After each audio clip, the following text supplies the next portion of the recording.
सिरियामा गांव में दूध वाले का जादुई बर्तन। उत्तर भारत के एक छोटे से इलाके में बसा था सिरियामा गांव। चारों तरफ हरियाली, कच्ची पगडंडियां, मिट्टी के घर और सुबह होते ही उठती गायों की घाटियों की आवाज, घंटियों की। यही था सिरियामा। गांव के लोग सीधे साधे थे। दिन की शुरुआत खेतों से होती और शाम चौपाल में खत्म। इसी गांव में रहता था हरखू यादव, गांव का सबसे पुराना और सबसे ईमानदार दूध वाला। हरखू की उम्र करीब 55 साल थी। सफेद धोती, हल्का गमछा और आंखों में अजीब सी शांति। उसके पास थी सिर्फ 3 गायें, लेकिन पूरे गांव में उसका दूध सबसे शुद्ध माना जाता था। हरखू यादव अमीर नहीं था। कच्चा घर, टूटी खाट और मिट्टी का चूल्हा। उसकी पत्नी सरोज देवी कई साल पहले बीमार होकर चल बसी थी। एक बेटा था मोहन, जो शहर में मजदूरी करता था और महीनों बाद घर आता। हरखू अकेला रहता, लेकिन कभी किसी से शिकायत नहीं करता। सुबह 4 बजे उठता, गायों को नहलाता, दूध दूहता और फिर अपने पुराने पीतल के बर्तन में दूध भरकर निकल पड़ता। गांव में सब उस बर्तन को पहचानते थे। वो बर्तन कोई साधारण बर्तन नहीं था। पुराना या भारी और पीतल का बना हुआ, उस पर अजीब से निशान खुदे थे, जैसा कोई पुरानी लिपि। गांव के बच्चे कहते इसमें जादू है, लेकिन हरखू सिर्फ मुस्कुरा कर कहता, जादू नहीं बेटा, मेहनत है। असल में वो बर्तन हरखू को उसके दादा ने मरते वक्त दिया था। दादा ने कहा था, इस बर्तन का सम्मान करना, लालच मत करना और कभी भूखे को खाली मत भेजना। हरखू ने बात गांठ बांध ली। एक दिन गांव में बड़ा हंगामा हुआ। गांव की सबसे गरीब विधवा कुसुमिया के घर दूध खत्म हो गया था। उसका बच्चा रो रहा था। हरखू रोज उसके घर दूध देता था, लेकिन उस दिन कुसुमिया के पास पैसे नहीं थे। डरते डरते बोली, हरखू भैया, आज पैसे नहीं है। हरखू मुस्कुराया, दूध पैसे से बड़ा होता है बहन। उसने बर्तन में हाथ डाला और सबके सामने बर्तन से दूध अपने आप बढ़ गया। सब लोग सन।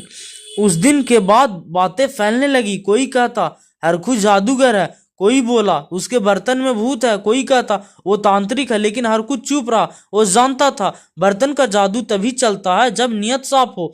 गांव का सबसे अमीर आदमी था ठाकुर बलदेव सिंह। उसके पास सब कुछ था, लेकिन लालच भी उतना ही बड़ा। उसने हरखू को बुलवाया। सुना है तुम्हारे पास जादुई बर्तन है? हरखू बोला, जादू नहीं ठाकुर साहब। ठाकुर हंसा, मैं खरीदना चाहता हूँ, जितने पैसे बोलो। हरखू ने साफ मना कर दिया। ठाकुर का चेहरा बदल गया। सोचा, लो हरखू, वरना पछताओगे। उसी रात हरखू को सपना आया। उसके दादा बोले, परीक्षा शुरू हो चुकी है, सावधान रहना। अगली सुबह गांव में हड़कंप मच गया। हरखू की 2 गायें गायब थी। अब समझ गए ये ठाकुर का काम था। हरखू पहली बार टूटा, लेकिन फिर उसने बर्तन को देखा। उस बर्तन में आज भी दूध था। उसी रात बर्तन से आवाज आई, मैं लालच में नहीं, दया में चलता हूँ। हरखू कांप गया। अब कहानी नया मोड़ लेने वाली है दोस्तों। सुबह होते ही सिरियामा गांव की चौपाल भर गई। हरखू की गायें चोरी होने कोई छोटी बात नहीं थी। गांव के बुजुर्ग बोले, हरखू जैसा सीधा आदमी उसकी गाय कौन चुरा सकता है? सबकी नजरें एक ही तरफ थी, ठाकुर बलदेव सिंह। लेकिन हरखू ने किसी का नाम नहीं लिया। वो बस बोला, जो हुआ भगवान की मर्जी से हुआ। लोग हैरान थे, जिस आदमी की रोजी चली गई वो इतना शांत कैसे रह सकता है? गायें चली गई, फिर भी हरखू के बर्तन में दूध कम नहीं हुआ। सुबह दूध बांटने निकला तो लोग खुद देखकर चौंक गए। किसी ने पूछा, हरखू, गायें नहीं रही, फिर दूध कहां से? हरखू ने शांत स्वर में कहा, जब तक नियत साफ है तब तक कमी नहीं आती। उस दिन पूरे गांव को बिना पैसे दूध मिला। उस रात हरखू अकेला बैठा था। बर्तन अचानक गर्म हो उठा। फिर वही गंभीर आवाज, हरखू, अब मेरी शक्ति बढ़ रही है, पर एक शर्त है। हरखू घबरा गया। कौन सी शर्त? आवाज आई, अगर कभी लालच आया या किसी निर्दोष को नुकसान पहुंचा तो मैं मिट्टी बन जाऊंगा। हरखू ने माथा टेक दिया, मैं वचन देता हूं। ठाकुर बलदेव सिंह को यह सब सहन नहीं हो रहा था। उसने सोचा, अगर बर्तन मेरा हो जाए तो पूरा इलाका मेरे कदमों में होगा। उसने शहर से एक तांत्रिक बुलवाया, कालिया बाबा।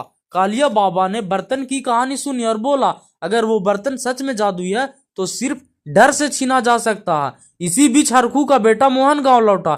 उसने पिता को कमजोर लेकिन शांत देखा। मोहन बोला, बाबू, लोग कह रहे हैं आपका बर्तन चमत्कारी है। हरखू ने सिर्फ इतना कहा, बेटा, यह भगवान की जिम्मेदारी हमारी नहीं। लेकिन मोहन के मन में डर बैठ गया। अमावस्या की रात थी। अचानक हरकू के घर के बाहर अजीब मंत्र गूंजने लगे। कालिया बाबा तंत्र कर रहा था। बर्तन कांपने लगा, लेकिन फिर तेज रोशनी हुई। बर्तन से आवाज आई, जो डर फैलाएगा वही पहले टूटेगा। अगले ही पल कालिया बाबा बेहोश होकर गिर पड़ा। सुबह गांव में खबर फैल गई, तांत्रिक उल्टा पड़ गया। ठाकुर डर गया। उसने सोचा, ये बर्तन इंसान का नहीं, ऊपर वाले का। लेकिन लालच अभी भी जिंदा था। कुछ ही दिनों बाद आसपास के गांव में अकाल पड़ गया। खेत सूखने लगे, दूध मिलना बंद हो गया। सिरियामा गांव एकमात्र जगह थी जहां दूध मिल रहा था।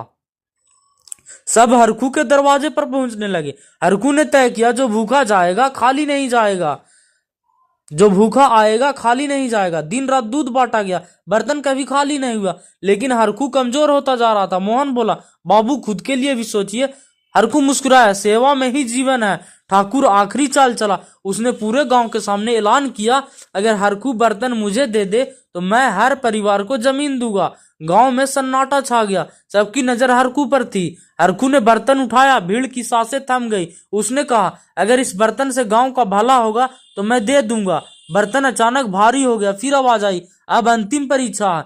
हरकू का सबसे बड़ा त्याग है। दोस्तों, आशा करते हैं आपको ये कहानी अच्छी लगी होगी। अगर इसी टॉपिक पे और भी अगला पार्ट चाहिए आपको तो प्लीज कमेंट करके बताइएगा। जस्ट हम आपको अगला पार्ट ला कर दे देंगे। तो ठीक है दोस्तों, मिलते हैं कल का नेक्स्ट कहानी में। तब तक के लिए मेरा channel grand mother story TV को आप सब्सक्राइब कर लीजिएगा। तो ये सारे कहानी दोस्तों बनावटी रहते हैं, यानी कि अपना माइंड स्क्रिप्टिंग से कैरेक्टर लिखा रहता है। तो मिलते हैं कल किसी नेक्स्ट कहानी में। तब तक के लिए take care and bye bye.